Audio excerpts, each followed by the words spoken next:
6 మంది గాయపడితే ప్రతి ఒక్కరిని పేరు పేరున పరామర్శిస్తే అందరూ కూడా నలిగిపోయి 100 మంది మీద పడిపోయారు. ఎంత ఉంటుంది ఒక ఆడపడుచు మీద పడిపోతే, పెద్ద ఆవిడ మీద పడిపోతే, తమిళనాడు నుంచి వచ్చారు. ఎలా ఉందమ్మా మీకంటే, కడవలు పాత్రికాంగ అయ్యా, కడవలు వెళ్ళి దేవుడు బయటికి తీసుకొచ్చాడు మమ్మల్ని అంటా ఉన్నారు. ఎంత పెద్ద మనసుతోటి సరిగ్గా చూసుకోలేదయ్యా మమ్మల్ని, కానీ ఏం చేస్తాం, మా కర్మ ఇలా కాలింది. అది దేశం తాలూకు దౌర్భాగ్యం. ప్రజలు ఇంత బాధ్యత ఇప్పుడు కష్టం వచ్చినప్పుడు ఎంత అద్భుతంగా చెప్పారంటే నాకు కన్నీళ్ళు వచ్చినాయి. నాకు నిన్న కరిగిపోయాను నేను. వీళ్ళ క్షమాపణలు చెప్పదు ఇంకెవరికి క్షమాపణలు చెప్తాం?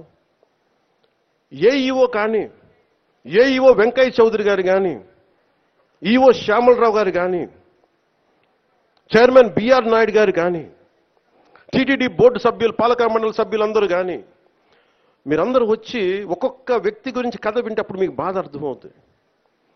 క్షమాపణలు చెప్పండి. మీరు క్షమాపణలు చెప్పి తీరాలి. వేరే దారి లేదు మీకు.